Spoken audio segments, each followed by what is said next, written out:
Good morning student. आज हम BEd second year, subject हमारा रहेगा जेंडर, स्कूल एंड सोसाइटी, और उसकी सेकंड यूनिट रहेगी। टॉपिक रहेगा हमारा आज विद्यालय। यूनिट है हमारी स्कूलों में लैंगिक असमानता। तो उसका एक पॉइंट है विद्यालय।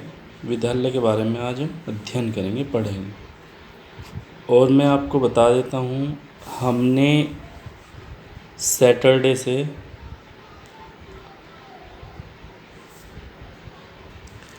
यानी 18 अप्रैल से जूम के माध्यम से हम लाइव क्लासेस ले रहे हैं। हर सब्जेक्ट की लाइव क्लासेस हो रही है जूम के माध्यम से, जूम ऐप के माध्यम से। तो सभी बच्चे उसमें लाइव आ जाते हैं।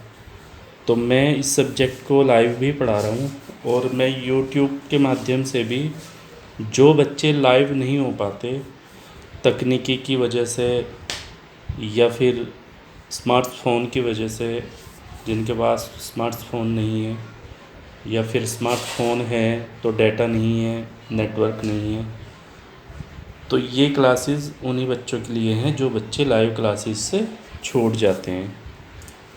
तो हमारा इसमें टॉपिक है आज विद्यालय। तो पहले हम विद्यालय का अर्थ पढ़ेंगे कि विद्यालय क्या होता है।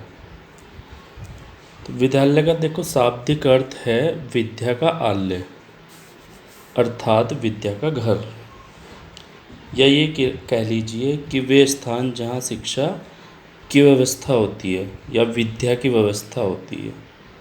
तो ये विद्यालय का शाब्दिक अर्थ है।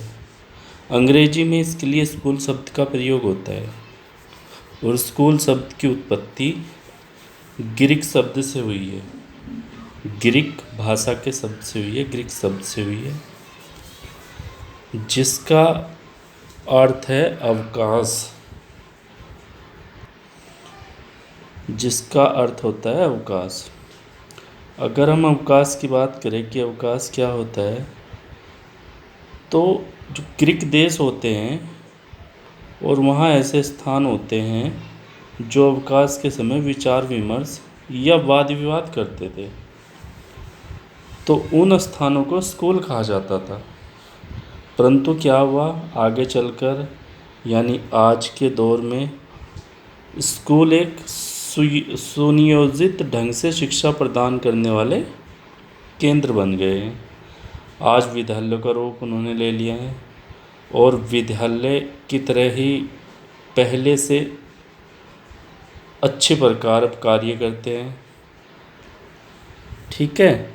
और विद्यालयों का निर्माण यदि आज किया है तो कोई भी समाज या कोई भी राज्य होता है, विद्यालयों का जो एक कार्य होता है उसके उद्देश्य की पूर्ति के लिए करता है।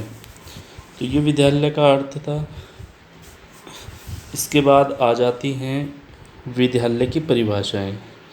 विद्यालय की परिभाषाएं दो हैं हमारे पास, एक तो टीपी नन के अनुसार है और जॉन डीवी के अनुसार है। तो टीपी नन के अनुसार देख लेते हैं क्या है। विद्यालय को मुख्य रूप से केवल निश्चित ज्ञान की प्राप्ति के स्थान पर ही नहीं समझना चाहिए, अपितु ऐसे स्थान के रूप में स्वीकार करना चाहिए जहां युवकों के उन निश्चित रूपों में प्रशिक्षित किया जाता है जो इस व्यापक संसार में सबसे महान और सबसे अधिक महत्व वाली है। इनका कहने का मतलब ये है कि जो विद्यालय होते हैं, विद्यालय को केवल एक निश्चित ज्ञान की प्राप्ति का स्थान ही नहीं समझना चाहिए, उसे एक ऐसा स्थान भी समझना चाहिए या ऐसा स्थान के रूप में भी स्वीकार करना चाहिए जहां युवाओं को एक निश्चित दिशा दी जाती है और एक निश्चित रूप से प्रशिक्षित किया जाता है, ताकि वो भविष्य में अपनी शिक्षा के आधार पर समाज या संसार में योग्य हो सके। तो ये टीपी नन के अनुसार है इनके कहने का अर्थ। फिर उसके बाद देख लेते हैं जॉन डीवी के अनुसार। जॉन डीवी कहते हैं विद्यालय एक ऐसा विशिष्ट पर्यावरण है जहाँ जीवन के निश्चित गुण और कुछ विशेष प्रकार की क्रियाओं और व्यवसायों की शिक्षा इस उद्देश्य से दी जाती है कि बालक का विकास वांछित दिशा में हो। इनका कहने का मतलब है कि विद्यालय एक ऐसा स्पेशल इन्वायरमेंट है जहाँ पर छात्रों को एक निश्चित ज्ञान की प्राप्ति के लिए एक निश्चित गुण दिया जाता है और विशेष प्रकार की व्यवसाय की शिक्षा भी इस उद्देश्य से दी जाती है कि बालक का विकास सही दिशा में हो सकता है। तो ये डेफिनेशंस थी टिपिनन के अनुसार और जॉन डेवी के अनुसार। उसके बाद आता है हमारा टॉपिक्स विद्यालयों की आवश्यकताएं।